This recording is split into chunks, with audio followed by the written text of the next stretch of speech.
غور فرمائیے کہ اگر میں آج اپنی ماں سیدہ عائشہ کو احادیث کے سبجیکٹ سے نکال دوں، میں پھر کہہ رہا ہوں، اگر میں آج اپنی ماں سیدہ عائشہ کو حدیث کے سبجیکٹ سے نکال دوں، آپ کے پاس کون سی حدیث ہے جو رہ جائے گی رسول پاک صلی اللہ علیہ وسلم کی اس زندگی جی جو حجرے کے اندر ہے؟ آپ کو کیسے پتہ چلے گا کہ رسول پاک صلی اللہ علیہ وسلم نے بھوک کیسے کاٹی، رات کیسے کاٹی، ان کے پاؤں کی سوجن کیسی ہوا کرتی تھی، وہ معاملات کو کیسے اور کہاں طے کیا کرتے تھے؟ یہ جو فہم ہے نا، اس کی انتہا دیکھیے، انتہا دیکھیے۔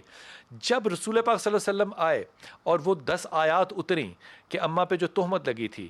تو والدہ نے کہا، یعنی کہ حضرت ابو بکر صدیق کی ماں نے کہا اپنی بیٹی سے، عائشہ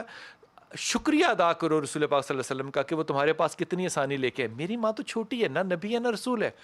میری ماں کا جملہ پتہ آگے سے کیا تھا؟ میں اس کا شکر ادا کیوں نہ کروں، میں اس کا شکریہ ادا نہ کروں جس نے میرے لیے یہ آسانی پیدا کی ہے، یعنی کہ رب تعالیٰ کا۔ یہ جرت کا جو جملہ ہے، میں کہتا ہوں ایمانداری سے، آپ علم کی بات کرتے ہیں، اگر آپ تاریخ اسلام میں سے ان وزڈم والی خواتین کو نکال دیں، آپ کی ساری تاریخ، آپ کا سارا سنت، آپ کا سارا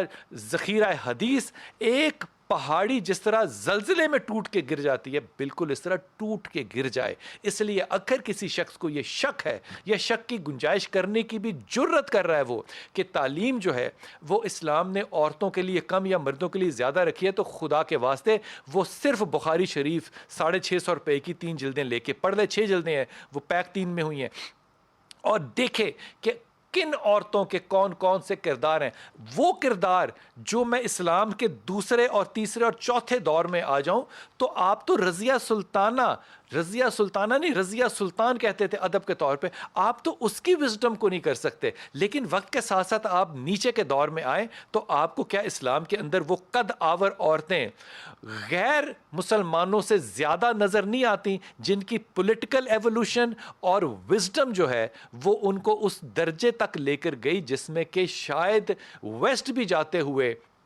10 دفعہ یا ریفر کرتے ہوئے 10 دفعہ سوچے گا۔ اس لیے میں بڑی ایمانداری سے کہہ رہا ہوں، اگر آپ نے کسی ایک مرد کو پڑھایا ہے، ایک بچے کو پڑھایا ہے، تو آپ نے ایک فرد کو پڑھایا ہے۔ لیکن اگر آپ نے ایک عورت کو، ایک بیٹی کو تعلیم دی ہے، تو آپ نے پورے خاندان کو تعلیم دی ہے۔ یہ تعلیم صرف یہ نہیں ہے کہ آپ نے قرآن اس کو حفظ کرانا ہے یا آپ نے صرف دینی، نہیں، ہر طرح کی تعلیم، کیونکہ تکمیل خاندان جو ہے وہ عورت سے ہے۔ اور اس بات کو ذہن میں رکھیے گا کہ اللہ نے اسی بنیاد پہ، آپ جو مرضی تفسیر کیجئے، لیکن میں یہ اپنے گمان کی تفسیر پوری ایمانداری سے کر رہا ہوں، خدا تعالیٰ نے جب یہ توقیر اللہ نے عزت دی نا عورت کو کہ ماں کے نام سے سب کو بلایا جائے گا روز قیامت، یقین کیجئے یہ مقام اسی لیے ہے کیونکہ اس کی علمی کنٹریبیوشن خاندان کے اندر جتنی اہم اور امپورٹنٹ، اور جو حصہ اس کا تاریخ اسلام میں ہے،